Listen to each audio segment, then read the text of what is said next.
നമസ്കാരം. MediaOne call സെന്ററിലേക്ക് പ്രിയ പ്രേക്ഷകർക്ക് സ്വാഗതം. MediaOne കോൾ സെന്റർ ഇന്ന് പ്രധാനപ്പെട്ട വിഷയമാണ് പ്രേക്ഷകരുമായി പങ്കിടുന്നത്. കൂർക്കം വലിയുണ്ടോ, പരിഹാരമുണ്ട് എന്നതാണ് വിഷയം. ആയുസിന്റെ 1/3 മനുഷ്യൻ ഉറങ്ങാനാണ് ചെലവഴിക്കാറ് എന്നാണ് പൊതുവെ പറയാറുള്ളത്. അതായത് മനുഷ്യന് ഒരു ദിവസം ഏകദേശം 8 മണിക്കൂർ ഉറക്കം അത്യാവശ്യമായിട്ടുണ്ട്.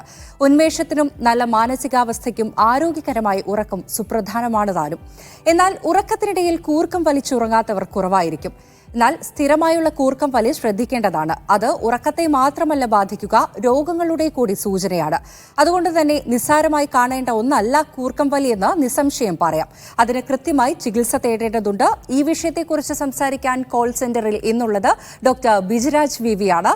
കോഴിക്കോട് അസെന്റ് ENT ഹോസ്പിറ്റലിലെ ENT സീനിയർ കൺസൾട്ടന്റ് ആണ് അദ്ദേഹം. പ്രേക്ഷകർക്ക് ഇപ്പോൾ മുതൽ ചോദ്യങ്ങൾ ചോദിക്കാം. സ്വാഗതം ഡോക്ടർ. സ്വാഗതം ഡോക്ടർ, ഈ പറഞ്ഞതുപോലെ തന്നെ നമ്മൾ ഇന്ന് വളരെ പ്രധാനപ്പെട്ടൊരു വിഷയമാണ് ചർച്ച ചെയ്യുന്നത്. ഈ കൂർക്കം വലി എന്ന് പറയുന്നത് പലരുടെയും പ്രശ്നമാണ്. ഒരുപക്ഷെ ഈ കൂർക്കം വലിക്കുന്ന ആൾക്ക് മാത്രമാണ് അതൊരു പ്രശ്നമല്ലാതായിരിക്കുക. പലപ്പോഴും നമ്മളുടെ അടുത്ത് ഉറങ്ങുന്ന ആളുകൾക്കായിരിക്കും അതിനെക്കൊണ്ട് കൂടുതൽ ബുദ്ധിമുട്ടുണ്ടാകാറുള്ളത്. അങ്ങനെയാണെങ്കിൽ ഈ കൂർക്കം വലി എന്താണ്, എങ്ങനെയാണ് ഇത് സംഭവിക്കുന്നത്? ഉറങ്ങുന്ന സമയത്ത് ശ്വാസം ഉള്ളിലേക്ക് പോകുമ്പോൾ ഉണ്ടാകുന്ന ശബ്ദത്തിനെയാണ് നമ്മൾ കൂർക്കം വലി എന്ന് പറയുന്നത്. അപ്പോൾ ശ്വാസം ഉള്ളിലേക്ക് പോകുമ്പം സോഫ്റ്റ് ആയിട്ടുള്ള സ്ട്രക്ചേഴ്സ് ഉണ്ട് നമ്മുടെ മൂക്കിലും തൊണ്ടയിലൊക്കെ ഉള്ളത്. അത് വൈബ്രേറ്റ് ചെയ്യുമ്പോൾ ഉണ്ടാകുന്ന ശബ്ദമാണ് സ്നോറിങ് എന്ന് പറയുന്നത്, കൂർക്കം വലി. അപ്പോൾ ആ ശബ്ദം ഒരു പരിധിവരെ, നേരത്തെ ഫരീഷ പറഞ്ഞ പോലെ, അത് നമുക്ക് ഒരു പരിധിവരെ ശബ്ദം സിമ്പിൾ സ്നോറിങ് എന്ന് പറയാം. അതായത് ജസ്റ്റ് ശബ്ദം മാത്രം ഉണ്ടാകുന്നു. അത് ശരിക്കും ഉറങ്ങുന്നവരുടെ കൂടെയുള്ള പങ്കാളിക്ക് എപ്പോഴും ബുദ്ധിമുട്ടുണ്ടാക്കിയേക്കാം. അപ്പോൾ അത് ഒരു സിമ്പിൾ സ്നോറിംഗ് എന്ന് പറഞ്ഞാൽ ജസ്റ്റ് ശബ്ദം മാത്രമേ ഉണ്ടാവുള്ളൂ. അവിടെ വേറെ പ്രത്യേകിച്ച് ഹെൽത്ത് ഇഷ്യൂസോ കാര്യങ്ങളൊന്നും കൂർക്കം വലിക്കുന്ന ആൾക്കുണ്ടാവില്ല. ഈ കൂർക്കം വലി എപ്പോഴാണ് ഒരു ആരോഗ്യ പ്രശ്നമായിട്ട് മാറുന്നത്? അതെ, അപ്പോൾ നമുക്ക് കൂർക്കം വലി എപ്പോഴും രണ്ടായി തിരിക്കാം. ഒന്ന് സിമ്പിൾ സ്നോറിംഗ്, രണ്ട് obstructive sleep apnea. Simple snoring എന്ന് പറഞ്ഞാൽ ഞാൻ നേരത്തെ പറഞ്ഞ പോലെ ഉറങ്ങുന്ന കൂടെയുള്ള ആളുകൾക്ക് അല്ലെങ്കിൽ റൂം ഷെയർ ചെയ്യുന്ന ആളുകൾക്കെല്ലാം ഒരു സാമൂഹികമായുള്ള പ്രശ്നമാണ്. അവരുടെ പരിഹാസത്തിനും അല്ലെങ്കിൽ ദേഷ്യത്തിനുമെല്ലാം ഈ കൂർക്കം വലിക്കുന്നയാൾ ഇരയാവേണ്ടി വരാറുണ്ട്.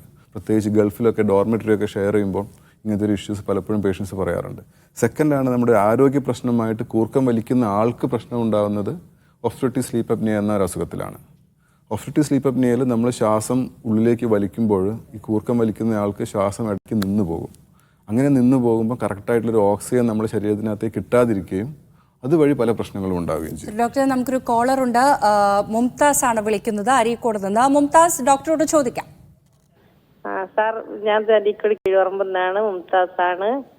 എനിക്ക് ഹലോ കേൾക്കാം. എനിക്ക് ഭയങ്കര കൂർക്കം വലിയാണ്.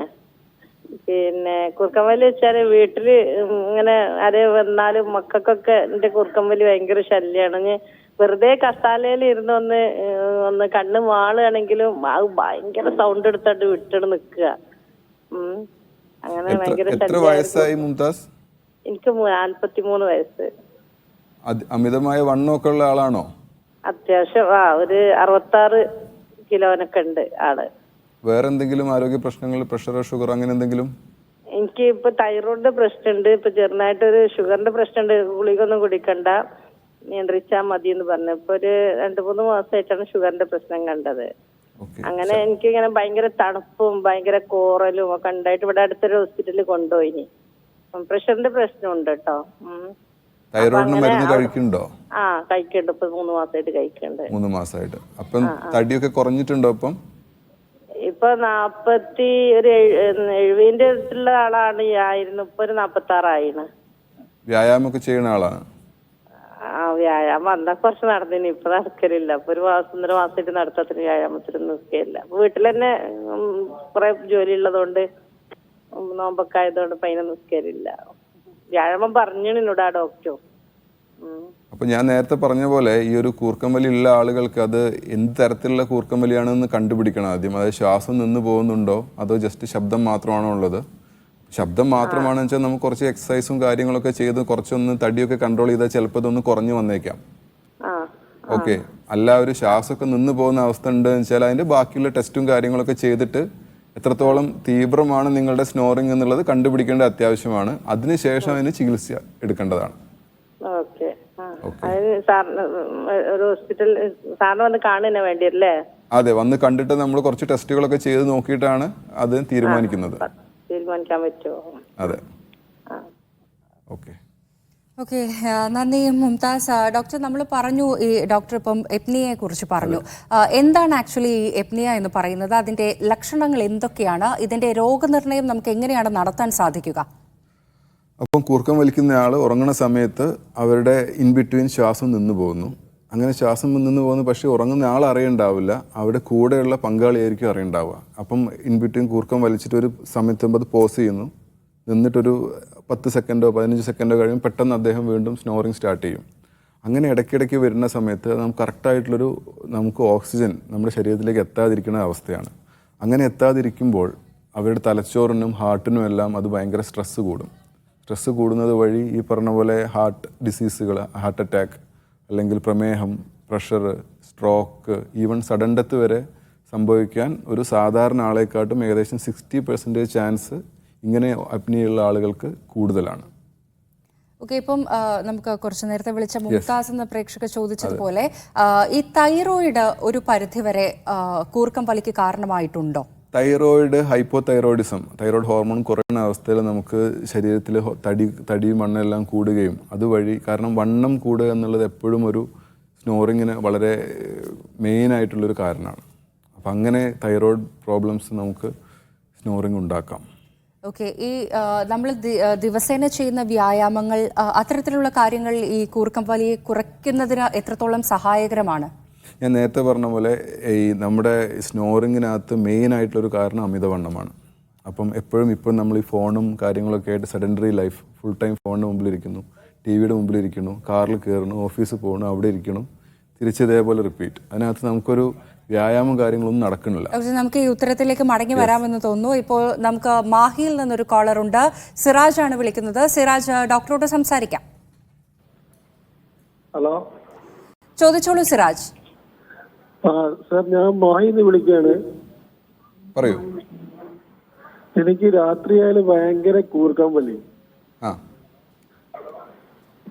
ഹലോ സിറാജ്, ടിവിയുടെ വോളിയം ഒന്ന് കുറയ്ക്കാമോ? ഡോക്ടർ, എനിക്ക് രാത്രി ഭയങ്കര കൂർക്കം വലിയാണ്. എത്ര കാലമായിട്ടുണ്ട് സിറാജ്? ഒരു 5-6 വർഷമായി. ഓക്കെ, എവിടെയെങ്കിലും കാണിച്ചിരുന്നോ? ഇല്ലില്ല, എവിടെയും കാണിച്ചിട്ടില്ല. ഓക്കെ, അപ്പോൾ ഞാൻ നേരത്തെ പറഞ്ഞ പോലെ തന്നെ ഈ ഒരു കൂർക്കം വലി ഉണ്ടെങ്കിൽ നമ്മൾ അത് എന്ത് ടൈപ്പാണെന്ന് കണ്ടുപിടിക്കണം. അത് കണ്ടുപിടിച്ചതിന് ശേഷം അതിന് എത്രത്തോളം ബുദ്ധിമുട്ടുണ്ട് എന്നനുസരിച്ചാണ് അതിൻ്റെ ട്രീറ്റ്മെൻറ്റ് നമ്മൾ നിശ്ചയിക്കാറ്. അപ്പോൾ എവിടെ കാണിക്കണ്ടേ? നിങ്ങളൊരു ENT സർജനെയോ ഒരു പൾമനോളജിസ്റ്റിനെയോ കാണിച്ച് നോക്കുക ആദ്യം. അത് കാണിച്ചതിന് ശേഷം അവർ ബാക്കിയുള്ള, അതായത് ഒരു അസുഖത്തിലേക്ക് അത് പോയിട്ടുണ്ടോ എന്ന് മനസ്സിലാക്കിയതിന് ശേഷമാണ് നമ്മൾ ബാക്കി ചികിത്സയും കാര്യങ്ങളും നിശ്ചയിക്കാറ്. ഓക്കെ, ശരി. മാഹിയിൽ നിന്നും സിറാജാണ് ഡോക്ടർ വിളിച്ചത്. നമ്മൾ പറഞ്ഞുകൊണ്ട് വന്നിരുന്നത് ഈ വ്യായാമശീലങ്ങളാണ്. അതായത് വ്യായാമം ചെയ്യുന്നത് ഇത്തരത്തിൽ ആരോഗ്യ പ്രശ്നങ്ങൾ ഇല്ലാതിരിക്കാൻ നല്ലതാണ്. ഒപ്പം തന്നെ അത് കൂർക്കം വലിയെ ഒരു പരിധിവരെ കുറയ്ക്കാൻ സഹായിക്കുമെന്നാണ്, അല്ലേ? അതെ, അതായത് വ്യായാമം നമ്മൾ ആക്റ്റീവായിട്ട് എക്സസൈസ് ചെയ്യണം. വെറുതെ നമ്മൾ ഈ രാവിലെ ചിലർ പറയും ഞാൻ കുറേ നേരം നടന്നു എന്ന് പറയും, വളരെ കാറ്റൊക്കെ കൊണ്ട് ഉഷാറായിട്ട് അങ്ങനെ മെല്ലെ നടക്കും പാട്ടൊക്കെ ആയിട്ട്. അതിൽ കാര്യമില്ല. ബ്രിസ്കായി ജോഗിങ് അല്ലെങ്കിൽ വെയിറ്റ് റിഡക്ഷൻ നമുക്ക് പ്ലാൻ ചെയ്യണം. വെയിറ്റ് റിഡക്ഷൻ എന്ന് പറഞ്ഞാൽ പട്ടിണി കിടന്ന് വെയിറ്റ് കുറയ്ക്കേണ്ട കാര്യമില്ല. നമ്മൾ ഭക്ഷണം കഴിക്കാം, അതിൻ്റെ കൂടെ തന്നെ എക്സസൈസും കൂടെ ചെയ്തുകൊണ്ട് തടി കുറയ്ക്കുകയാണെങ്കിൽ ഇപ്പം എന്താ സംഭവിക്കണമെന്ന് വെച്ചാൽ നമ്മൾ ഇവിടെയൊക്കെ ഈ ഭാഗങ്ങൾ കഴുത്തിൻ്റെ സൈഡിലൊക്കെ കൊഴുപ്പടിഞ്ഞ് കൂടുമ്പോഴാണ് ഈ സ്നോറിങ് ഉണ്ടാകുന്നത്. അപ്പോൾ ആ കൊഴുപ്പ് കുറയുന്നത് വഴിയിട്ട് നമുക്ക് സ്നോറിങ് കുറയുകയും ചെയ്യും. ഓക്കെ, ഇതൊരു കൂർക്കം വലി ഒരു രോഗമാണോ അല്ലെങ്കിൽ രോഗലക്ഷണമാണോ എന്ന് പലർക്കും തോന്നാറുണ്ട്. കാരണം ഈ കൂർക്കം വലി കാരണം ഹാർട്ട് അറ്റാക്ക് പോലെയുള്ള സംഭവങ്ങൾ സംഭവിക്കാമെന്ന് എല്ലാം ഞാൻ എവിടെയോ കേട്ട് വായിച്ചിട്ടുണ്ട്. സോ അതെങ്ങനെയാണ്? ഇതൊരു രോഗമായിട്ടാണോ അല്ലെങ്കിൽ രോഗലക്ഷണമായിട്ടാണോ കൂർക്കം വലിയെ കാണുന്നത്? കൂർക്കം വലി ഒബ്സ്ട്രക്റ്റീവ് സ്ലീപ്പ് അപ്നിയ എന്നുള്ളൊരു അവസ്ഥയിലേക്ക് പോവുകയാണെങ്കിൽ അതൊരു രോഗമാണ്. അപ്പോൾ ആ ഒരു പ്രശ്നം ഭാവിയിൽ ഞാൻ നേരത്തെ പറഞ്ഞ പോലുള്ള പ്രശ്നങ്ങൾ, ഹാർട്ട് അറ്റാക്ക്, സ്ട്രോക്ക്, ഇങ്ങനത്തെ എല്ലാം അസുഖങ്ങൾ വരുത്താൻ സാധാരണ ഒരാൾക്കാർക്കാട്ടും ചാൻസ് കൂടുതലാണ് ഈ കൂട്ടർക്ക്, ഈ ഒബ്സ്ട്രക്റ്റീവ് സ്ലീപ്പ് അപ്നിയ ഉള്ളവർക്ക്. ഒബ്സ്ട്രക്റ്റീവ് സ്ലീപ്പ് അപ്നിയ നമുക്ക് ഡെഫിനറ്റ്ലി ഒരു രോഗമായിട്ട് തന്നെ കരുതാം. ഓക്കെ, അപ്പം ഈ രോഗനിർണയം നമുക്ക് എങ്ങനെ നടത്താൻ സാധിക്കും? അപ്പം ഇതിന്റെ ലക്ഷണങ്ങൾ ഞാൻ നേരത്തെ പറയാൻ വിട്ടുപോയി. അപ്പം അതായത് നമുക്കൊരു കൂർക്കം വലിക്കുന്ന ആള്. ഓക്കെ ഡോക്ടർ, നമുക്കൊരു കോളർ ഉണ്ട്. ജമീലയാണ് വിളിക്കുന്നത് പാലക്കാട് നിന്നും. ജമീല, ചോദിക്കാം ഡോക്ടറോട്. ഹലോ ജമീല, ചോദിച്ചോളൂ. ഹലോ ഡോക്ടർ, നമസ്കാരം. നമസ്കാരം. കിടന്ന് ഉറക്കത്തിലേക്ക് പോകുമ്പോൾ നല്ല കൂർക്കം വലി നമുക്ക് ഫീൽ ചെയ്യാറുണ്ട്. ഇടയ്ക്ക് ശ്രദ്ധിച്ച് നിൽക്കാറുണ്ട്. ജമീല, ടിവിയുടെ വോളിയം ഒന്ന് കുറയ്ക്കാൻ സാധിക്കുമോ? സാർ നമസ്കാരം. പറഞ്ഞോളൂ. കിടന്ന് ഉറക്കത്തിലേക്ക് പ്രവേശിക്കുമ്പോൾ തന്നെ ഒരു കൂർക്കം വലി ഫീൽ ചെയ്യാറുണ്ട്. ഉറങ്ങാൻ തുടങ്ങുമ്പോൾ തന്നെ കൂർക്കം വലി ഫീൽ ചെയ്യാറുണ്ട്, അതാണോ പറഞ്ഞത്? ആ ഉറക്കം അടുത്തേക്ക് വരും. നമ്മൾ ഉറക്കത്തിലേക്ക് പോകുമ്പോൾ തന്നെ ഒരു ഉറക്കത്തിലേക്ക് പോകുന്ന സമയം തന്നെ കൂർക്കം വലി ഫീൽ ചെയ്യാറുണ്ട്. ചിലപ്പോൾ അങ്ങനെ എണീക്കാറുണ്ട്. രാവിലെ എഴുന്നേറ്റാൽ ഒരു ഉറക്കം മതിയാവത്തെ പോലെ തോന്നാറുണ്ടോ? നല്ല ഉറക്കമാണ്, മതിയാവില്ല. പകൽ ഉറക്കം കൂടുതലുണ്ടോ? പകൽ ഉറങ്ങുന്ന സമയം കിട്ടാറില്ല. ഓക്കെ. അപ്പം അത് ഞാൻ നേരത്തെ പറഞ്ഞ പോലെ പകലുറക്കം കൂടുതലാണ് അല്ലെങ്കിൽ രാവിലെ എഴുന്നേറ്റ് ഉറക്കം മതിയാവാത്ത അവസ്ഥയൊക്കെ ഉണ്ടെങ്കിൽ എന്തായാലും ഒരു ENT ഡോക്ടറെയൊക്കെ കാണിച്ചിട്ട് അത് സ്ലീപ്പ് സ്റ്റഡി എന്നൊരു ടെസ്റ്റ് ഉണ്ട്, അതെല്ലാം ചെയ്തിട്ട് എത്രത്തോളം ആ ഒരു സ്നോറിങ് നിങ്ങൾക്ക് ബുദ്ധിമുട്ടുണ്ടാക്കുന്നുണ്ടെന്ന് നോക്കണം. ഓക്കെ ഓക്കെ ഡോക്ടർ, നമ്മൾ നേരത്തെ ചോദിച്ചത് എങ്ങനെയാണ് ഈ രോഗനിർണയം നടത്തുക എന്നുള്ളതാണ്. അപ്പോൾ എങ്ങനെ നടത്തുന്നതിന് മുന്നായിട്ട് ആർക്കൊക്കെ, അതായത് നമുക്ക് ഈ ഒരു സ്നോറിംഗ് ഉള്ള ആളുകളിൽ ഈ ഒരു ശ്വാസം നിന്ന് പോകുന്ന പ്രശ്നമുണ്ട്. രാത്രി അമിതമായിട്ട് കൂർക്കം വലിക്കുന്നു, ഇടയ്ക്കിടയ്ക്ക് ഞെട്ടി എഴുന്നേൽക്കുന്നു ശ്വാസം കിട്ടാതെ, ഇടയ്ക്കിടയ്ക്ക് മൂത്രം ഒഴിക്കാൻ പോകാൻ തോന്നുന്നു, അല്ലെങ്കിൽ വളരെ ഡിസ്റ്റർബ്ഡ് ആയിട്ടുള്ള സ്ലീപ്പാണ്. അങ്ങനെയുള്ള ആൾക്കാർക്ക് പകൽ എഴുന്നേൽക്കുമ്പം രാവിലെ ഉറക്കം മതിയാവാത്തൊരവസ്ഥ, രാവിലെ എഴുന്നേൽക്കുമ്പോൾ തലവേദന, നമ്മളൊരു വണ്ടി ഓടിക്കുമ്പോൾ അല്ലെങ്കിൽ ഒരു ട്രാഫിക് ജംഗ്ഷനിലൊക്കെ നിൽക്കുന്ന സമയത്ത് ഉറക്കം തൂങ്ങുക, പെട്ടെന്ന് ഉറക്കം തൂങ്ങുക, അങ്ങനത്തെ ഒക്കെ ഒരു പ്രശ്നമുള്ള ആൾക്കാരാണെങ്കിൽ ഡെഫിനറ്റ്ലി അവരൊരു ചികിത്സ തേടേണ്ട അത്യാവശ്യമാണ്. ഈ പകലുറക്കം എങ്ങനെയാണ് കൂർക്കം വലിയെ ബാധിക്കുന്നത്? പകലുറക്കമല്ല, രാത്രി ഉറക്കം ശരിയായിട്ടില്ലെങ്കിൽ അവർക്ക് പകൽ ക്ഷീണം വരും. രാത്രി നന്നായിട്ടൊരു 8 മണിക്കൂർ, നിങ്ങൾ നേരത്തെ പറഞ്ഞ പോലെ 8 മണിക്കൂർ ഉറങ്ങിയിട്ടില്ലെങ്കിൽ ഡെഫിനറ്റ്ലി നമുക്ക് നെക്സ്റ്റ് ഡേ ഒരു ഉഷാറുണ്ടാവില്ല, അപ്പോൾ ഉന്മേഷം ഉണ്ടാവില്ല. അപ്പം ഡെഫിനറ്റ്ലി നമ്മളൊരു വെറുതെ ഒരു പേപ്പർ വായിക്കുമ്പോഴോ അല്ലെങ്കിൽ ഒരു സ്ഥലത്ത് വെയിറ്റ് ചെയ്യുമ്പോഴോ നമ്മൾ ഡെഫിനറ്റ്ലി ഉറക്കം തൂങ്ങും. അതിനാണ് പകലുറക്കം എന്ന് പറയുന്നത്. അല്ലാതെ നമ്മൾ ആ ഒരു ഭക്ഷണം കഴിച്ച് കിടക്കുന്ന ഉറക്കത്തിനല്ല ഉദ്ദേശിച്ചത്, പകൽ ഉറക്കം വരുന്ന അവസ്ഥ. അങ്ങനെ ഉണ്ടെങ്കിൽ ഡെഫിനറ്റ്ലി നമ്മൾ ചികിത്സ തേടേണ്ട അത്യാവശ്യമാണ്. ഓക്കെ ഡോക്ടർ, ഞാൻ പലയിടത്തും വായിച്ചറിഞ്ഞ ഒരു കാര്യമാണ്, നമ്മൾ ഈ കൂർക്കം വലി നിയന്ത്രിക്കാനായി വീടുകളിൽ പല പൊടിക്കൈകളും നടത്താറുണ്ട്. അതായത് ഒരു എക്സാമ്പിൾ പറയുകയാണെങ്കിൽ ഈ വെളുത്തുള്ളി ചതച്ച് വെള്ളത്തിൽ ചേർത്ത് അത് കുടിക്കുക എന്നുള്ള തരത്തിലൊക്കെ ഞാൻ വായിച്ചറിഞ്ഞിട്ടുണ്ട്. അത് എത്രത്തോളം അത് ശാസ്ത്രീയമാണ്, അല്ലെങ്കിൽ അങ്ങനെ ചെയ്യുന്നത് കൊണ്ട് എന്തെങ്കിലും ദോഷഫലങ്ങൾ ഉണ്ടാകുമോ? വെളുത്തുള്ളി എന്ന് പറയുന്ന ഒരു സാധനം നമുക്ക് ശരിക്കും ഒരു വളരെ, അതായത് ഈ യൂട്യൂബിലും ഫേസ്ബുക്കിലൊക്കെ നോക്കിയാൽ അത് ഓൾമോസ്റ്റ് എല്ലാ അസുഖങ്ങൾക്കും പറ്റിയൊരു മരുന്നാണ് എന്നാണ് പറയുന്നത്. പക്ഷെ ആ ഒരു സിമ്പിളായിട്ടൊരു വെളുത്തുള്ളി ചതച്ചിട്ട് കഴിക്കുകയാണെങ്കിൽ കൂർക്കം വലി കുറയുകയാണെങ്കിൽ അത് വളരെ നല്ല മരുന്നാണ്. പക്ഷേ എനിക്ക് അതിൻ്റെ സയൻറ്റിഫിക് ബേസിസ് അറിയില്ല. പക്ഷേ വെളുത്തുള്ളി ഓഫ് കോഴ്സ് നല്ലതാണ് നമ്മുടെ ശരീരത്തിൽ, വെളുത്തുള്ളി നല്ലത് തന്നെയാണ്. പക്ഷേ ഈ ഒരു സ്നോറിങ് കുറയുമോ എന്ന് ചോദിച്ചാൽ ഐ സ്റ്റിൽ ഡൗട്ട്. ഓക്കെ, നമുക്കൊരു കോളർ ഉണ്ട്. ജാസ്മിൻ ആണ് വിളിക്കുന്നത് കൊല്ലത്ത് നിന്ന്. ജാസ്മിൻ, ചോദിക്കാം. ഹലോ പറഞ്ഞോളൂ. ജാസ്മിൻ. ഹലോ ഡോക്ടറെ, എനിക്ക് ഈ രാത്രിയാകുമ്പോൾ എല്ലാവരും പറഞ്ഞു എനിക്ക് കൂർക്കം വലി ഉണ്ടെന്ന് പറഞ്ഞു. എനിക്കിപ്പോൾ അത് ഹാർട്ട് അറ്റാക്ക് ഒക്കെ വരും എന്ന് പറയുമ്പോൾ ഒരു പേടി പോലെ കുറച്ച് നാളും. ഹലോ പറഞ്ഞോളൂ, കേൾക്കുന്നുണ്ട്. ഡോക്ടർ, എനിക്ക് കുറച്ച് നാളുകൊണ്ട് എനിക്കറിഞ്ഞൂടെ കൂർക്കം വലിക്കുന്ന അടുത്ത് നിൽക്കുന്നവർ പറയും എനിക്ക് കൂർക്കം വലി ഉണ്ടെന്ന്. ഓക്കെ. അത് എനിക്ക് പേടി, ഇപ്പൊ അറ്റാക്ക് പോലെ വരുന്ന വലിയ വണ്ണമുണ്ട്. വേറെ അസുഖങ്ങൾ ഷുഗറോ പ്രഷറോ അങ്ങനെ വേറെ അസുഖങ്ങളൊന്നും ഇല്ല. അതാണ് ഞാൻ നേരത്തെ പറഞ്ഞത്. അപ്പം അങ്ങനെ കൂർക്കം വലിയും അതിൻ്റെ കൂടെ ശ്വാസം നിന്ന് പോവുകയും ചെയ്യുന്നുണ്ടെങ്കിൽ നമുക്ക് എന്തായാലും സ്ലീപ്പ് സ്റ്റഡി എന്നൊരു നിദ്രാപഠനം എന്നൊരു ടെസ്റ്റ് ഉണ്ട്. അതായത് എത്രത്തോളം തീവ്രമാണ് നിങ്ങളുടെ കൂർക്കം വലി എന്ന് മനസ്സിലാക്കാനാണ് ആ ടെസ്റ്റ് ചെയ്യുന്നത്. ECG ഒക്കെ ചെയ്യണ പോലെ കുറേ ലീഡ്സും കാര്യങ്ങളൊക്കെ വെച്ചിട്ട് നമ്മുടെ ശ്വാസത്തിൻ്റെ തോത്, കൂർക്കം വലിയുടെ തോത്, എത്രത്തോളം ഓക്സിജൻ നമുക്ക് കിട്ടുന്നുണ്ട്, എത്രത്തോളം പ്രാവശ്യം നമ്മുടെ ഓക്സിജൻ്റെ അളവ് കുറയുന്നുണ്ട്, ഈ കാര്യങ്ങളൊക്കെ മനസ്സിലാക്കാനാണ് സ്ലീപ്പ് സ്റ്റഡി എന്നൊരു ടെസ്റ്റ് ഉണ്ട്. അപ്പോൾ അത് നമുക്ക് അടുത്തുള്ള ഹോസ്പിറ്റലൊക്കെ ENT സർജനെയോ അല്ലെങ്കിൽ ഒരു പൾമണോളജിസ്റ്റിനെയോ കാണിച്ചാൽ അവർ സ്ലീപ്പ് സ്റ്റഡി എന്നുള്ളൊരു ടെസ്റ്റ് ചെയ്യുകയും അത് വെച്ചിട്ടാണ് നമുക്ക് ഈ ഒരു പറഞ്ഞ റിസ്കുകളൊക്കെ ഉണ്ടോ എന്ന് മനസ്സിലാക്കാൻ പറ്റും. ഓക്കെ, അപ്പോൾ അതൊന്ന് ചെയ്ത് നോക്കാം. ഒരു ഡോക്ടറെ കാണിച്ചതിന് ശേഷം സ്ലീപ്പ് സ്റ്റഡി ചെയ്ത് നോക്കിയാൽ അത് നമ്മുടെ ശരീരത്തിന് പ്രശ്നമാണ് എന്ന് മനസ്സിലാക്കാൻ പറ്റും കൂർക്കം വലി. ഡോക്ടർ, എനിക്ക് വേറെ മറ്റുള്ള അസുഖങ്ങളില്ല, ചെറിയ വണ്ണമുണ്ട്, കുറച്ച് കൂടുതൽ കുറച്ച് വണ്ണമുണ്ട്. അപ്പം ആക്റ്റീവായിട്ട് എക്സസൈസും കാര്യങ്ങളൊക്കെ ചെയ്തിട്ട് വണ്ണം കുറയ്ക്കാൻ നോക്കുക എന്നുള്ളതാണ് ഫസ്റ്റ് കാര്യം. ഓക്കെ, ഇപ്പൊ വ്രതമുണ്ട്, നോമ്പും കൂടി ആയതുകൊണ്ട് ഞാൻ വ്രതമുണ്ട്, 5 നേരം നിസ്കാരമുണ്ട്. അതെ അതെ, ഫുഡൊക്കെ ഒന്ന് കുറച്ച് കൺട്രോൾ ചെയ്തിട്ട് അതിന്റെ കൂടെ കുറച്ചൊരു എക്സസൈസും കാര്യങ്ങളൊക്കെ മേ ബി നോമ്പ് കഴിഞ്ഞിട്ട് തുടങ്ങിയാൽ കുറച്ച് നല്ലതായിരിക്കും. Okay, thank you doctor. Okay, ശരി ഡോക്ടർ. നമുക്ക് ഡോക്ടർ, നമ്മൾ തിരികെ എത്തുമ്പോൾ ആദ്യം ആയിട്ട് അറിയാനുള്ളത് ഈ കൂർക്കം വലി ഉണ്ടോ എന്ന് സ്ഥിരീകരിക്കുന്നത് എങ്ങനെയാണ്? അതിന്റെ ഘട്ടം ഘട്ടമായുള്ള പ്രൊസീജിയർ എന്തൊക്കെയാണ്? ഓക്കെ, അപ്പം കൂർക്കം വലിക്കുന്ന ആളുടെ നമുക്ക് ഞാൻ പറഞ്ഞ പോലെ നമ്മളെക്കാട്ടും നമ്മൾ കൂടുതൽ ആളുകൾക്കായിരിക്കും ഈ പ്രശ്നം കൂടുതലായിട്ട് മനസ്സിലാവുന്നുണ്ടാവുന്നത്. പിന്നെ നേരത്തെ പറഞ്ഞ ലക്ഷണങ്ങളൊക്കെ ഉണ്ടെങ്കിൽ നമ്മളൊരു ENT ഡോക്ടറെ അല്ലെങ്കിൽ പൾമോളജിസ്റ്റിനെയോ കാണിച്ചതിന് ശേഷം അത് എത്രത്തോളം ബുദ്ധിമുട്ട് ഇതിനുകൊണ്ട് ഉണ്ടാവുന്നുണ്ട് എന്ന് മനസ്സിലാക്കണം. അതിനായിട്ട് ചില ടെസ്റ്റുകൾ അവൈലബിൾ ആണ്. അതിലൊന്നാണ് ഞാൻ നേരത്തെ മാഡത്തിനോട് പറഞ്ഞ പോലെ സ്ലീപ്പ് സ്റ്റഡി അഥവാ നിദ്രാപഠനം. നമ്മൾ ഉറങ്ങുന്ന സമയത്ത് നമ്മുടെ ശരീരത്തിലുണ്ടാകുന്ന മാറ്റങ്ങളെയാണ് അത് കണ്ട് മനസ്സിലാക്കുന്നത്. ഓക്സിജൻ്റെ അളവ് എത്രത്തോളം കൂർക്കം വലിക്കുന്നുണ്ട്, എത്രത്തോളം പ്രാവശ്യം ശ്വാസം നിന്ന് പോകുന്നുണ്ട്, എത്രത്തോളം ഹാർട്ടിനത് ലോഡ് വരുന്നുണ്ട്, ഓക്സിജൻ്റെ അളവ് എത്ര കുറയുന്നു, ഇതെല്ലാം അത് മനസ്സിലാക്കും. ഓക്കെ ഡോക്ടർ, നമുക്ക് ചികിത്സാ രീതികളിലേക്ക് വരാമെന്ന് തോന്നുന്നു. ഒരു കോളർ ഉണ്ട്, അശോകനാണ് പത്തനംതിട്ടയിൽ നിന്ന് വിളിക്കുന്നത്. അശോകൻ, ഡോക്ടറോട് ചോദിക്കാം. ഹലോ, പറഞ്ഞോളൂ. ഡോക്ടർ, എനിക്ക് വല്ലാത്ത രീതിയിൽ കൂർക്കം വലിയുണ്ട്, അതായത് ഭയങ്കര സൗണ്ടില്. ഓക്കെ, എത്ര കാലമായിട്ടുണ്ട്? ഇപ്പം ഒരു 10-20 വർഷത്തോളമായി. ഓക്കെ, എവിടെയെങ്കിലും കാണിച്ചിട്ടുണ്ടോ? ഇല്ല, കാണിച്ചിട്ടില്ല. ഓക്കെ, പകലുറക്കം അല്ലെങ്കിൽ രാവിലെ ക്ഷീണം കൂടുതൽ അങ്ങനെയൊക്കെ ഉണ്ടോ? പകല് അങ്ങനെ, അതോ ഉറങ്ങിക്കഴിഞ്ഞാൽ ഉറക്കം വന്ന് ഉറങ്ങിക്കഴിഞ്ഞാൽ ഒരു മാക്സിമം 1/2 മണിക്കൂർ. Okay,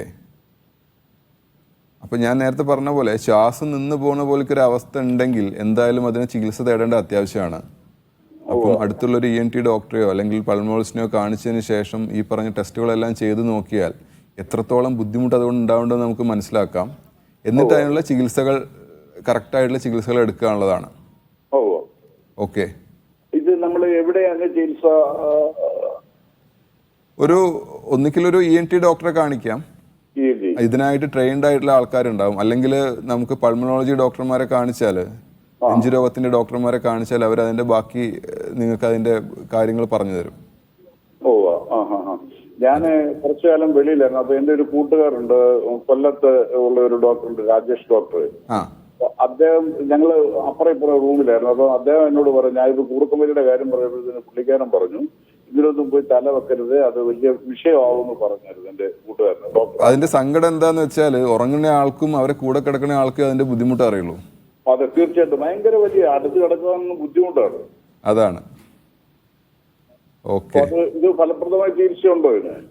definitely. എന്തോ? ഉണ്ട്, തീർച്ചയായിട്ടും ഉണ്ട്. തീർച്ചയായിട്ടും ഉണ്ടോ? അതെ, ശരി. ഓക്കെ ഡോക്ടർ, നമ്മൾ ഇതിന്റെ ചികിത്സാ രീതിയിലേക്ക് വരികയാണെങ്കിൽ എത്രത്തോളം ശാസ്ത്രീയമായിട്ടുള്ള ചികിത്സ ഈ കൂർക്കം വലിക്ക് ലഭ്യമാണ്? സിപാപ്പ് മെത്തേഡൊക്കെ എത്രത്തോളം ഫലപ്രദമാണ്? അതെ, അപ്പം നമ്മൾ നേരത്തെ പറഞ്ഞ പോലെ സ്ലീപ്പ് സ്റ്റഡി ചെയ്തതിന് ശേഷം എത്രത്തോളം ബുദ്ധിമുട്ട് ഈ ഒരു സ്നോറിംഗ് കൊണ്ട് ഉണ്ടാകുന്നത് നമ്മൾ മനസ്സിലാക്കണം.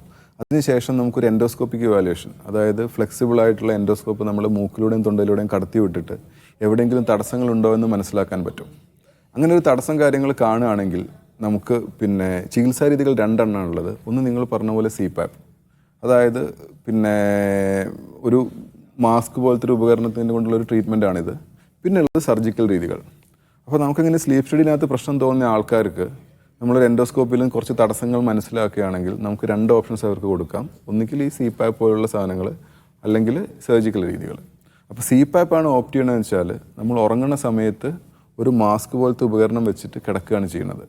ആ ഒരു മാസ്ക് പോലുള്ള ഉപകരണം നമ്മൾ ICUലോ കണ്ടിട്ടുണ്ടാവും, ഒരു ഓക്സിജൻ മാസ്ക് വെച്ചിട്ടൊരു മെഷീൻ, അതാണ് CPAP എന്ന് പറയുന്നത്. ഹൈ പ്രഷറിൽ ഓക്സിജനെ നമ്മുടെ ശരീരത്തിനകത്തേക്ക് കടത്തിവിടുന്നു. അതുവഴി ഈ സ്നോറിങ്ങിൻ്റെ ശബ്ദം കുറയും, പ്ലസ് നമ്മുടെ ആ ശരീരത്തിനകത്തുള്ള സൈഡ് എഫക്ട്സ്, അതായത് ഓക്സിജൻ ഇല്ലാത്തതിൻ്റെ പ്രശ്നങ്ങളും മാറിക്കിട്ടും. പക്ഷേ അതിൻ്റെ ഒരു ഇഷ്യൂ എന്ന് പറയുന്നത് ഈ CPAPൻ്റെ ഒരു പ്രശ്നം എന്ന് പറഞ്ഞാൽ അത് എന്നൊക്കെ ഉപയോഗിക്കണോ അന്ന് മാത്രം സ്നോറിങ് ഉണ്ടാവില്ല. അത് എന്നൊക്കെ ഊരി വെച്ചോ എന്നൊക്കെ നമ്മൾ സ്നോർ ചെയ്യും. ഓക്കെ ഡോക്ടർ, എനിക്കിനി അറിയാനുള്ളൊരു കാര്യം, ഈ കൂർക്കം വലിക്ക് ഒരു ശാശ്വത പരിഹാരമുണ്ടോ? അതെ. അപ്പോൾ അതിനകത്ത് ഏറ്റവും ലോകത്തെമ്പാടും ഇതുവരെ പറഞ്ഞതിൽ വെച്ച് ഏറ്റവും ഗോൾഡ് സ്റ്റാൻഡേർഡ് ഓഫ് ട്രീറ്റ്മെൻറ്റ് എന്ന് പറയുന്നത് CPAP ആണ്. പക്ഷേ ഇപ്പം നമ്മുടെ മെഡിക്കൽ ടെക്നോളജി മുന്നോട്ട് അഡ്വാൻസ് ആയി വരുമ്പോൾ സർജിക്കൽ രീതികൾ വളരെയധികം പുരോഗമിച്ചിട്ടുണ്ട്. ഈ സർജിക്കൽ ചികിത്സകൾ സ്നോറിങ്ങിനകത്തുള്ള കാരണം പണ്ടൊക്കെ സർജറി എന്ന് പറഞ്ഞാൽ ഇതിന് തീരെ ഒരു ഫലപ്രദമല്ല എന്നുള്ളൊരു ഇതായിരുന്നു ഉണ്ടായിരുന്നത്. പക്ഷേ ഇപ്പം സെലക്റ്റഡ് പേഷ്യൻസിൽ നമുക്ക് കറക്റ്റായിട്ടൊരു തടസ്സം കാര്യങ്ങൾ കാണുന്നുണ്ടെങ്കിൽ അവർക്ക് നമ്മൾ സർജറി ചെയ്ത തടസ്സങ്ങൾ മാറ്റിക്കൊടുത്താൽ കൂർക്കം വലി നമുക്ക് പരിഹരിക്കാൻ പറ്റുന്നതാണ്. അതിനാണ് ഡ്രഗ് ഇൻഡ്യൂസ് സ്ലീപ്പ് എൻഡോസ്കോപ്പി എന്നൊരു ടെസ്റ്റ് ഉണ്ട്. അതായത് നമ്മൾ ഉറങ്ങുന്ന സമയത്ത് ഒരാൾ സാധാരണ കിടന്ന് ഉറങ്ങുമ്പോൾ ഒരു എൻഡോസ്കോപ്പ് ഇട്ട് ആൾ എഴുന്നേറ്റ് പോകും. അപ്പോൾ നമ്മൾ എന്ത് ചെയ്യുക വെച്ചാൽ അയാളൊരു മരുന്ന് കൊടുത്തിട്ട് ചെറിയ സെഡേഷൻ കൊടുത്തിട്ട് ഉറക്കണം. ആ ഉറക്കുന്ന സമയത്ത് നമ്മളൊരു എൻഡോസ്കോപ്പ് അയാളെ മൂക്കിലൂടെ പാസ് ചെയ്തിട്ട് എവിടെയാണ് കറക്റ്റായിട്ട് തടസ്സം എന്ന് മനസ്സിലാക്കും ആൾ സ്നോർ ചെയ്യുന്ന സമയത്ത്. ആ തടസ്സങ്ങൾ നമ്മൾ പരിഹരിച്ച് കൊടുക്കാൻ വേണ്ടിയിട്ട് കുറേ ടെക്നോളജികൾ ഇപ്പം അവൈലബിൾ ആണ്. ഓക്കെ ഡോക്ടർ, എന്തായാലും നമ്മളുടെ കോൾ സെന്ററിന്റെ ഇന്നത്തെ സമയം ഇവിടെ പൂർണ്ണമാവുകയാണ്. എന്നോടൊപ്പം ഇത്രയും നേരം സംസാരിച്ചത് ഡോക്ടർ ബിജുരാജ് VV ആണ്. ഇനി ഒരു ചെറിയ ഇടവേളയുണ്ട്.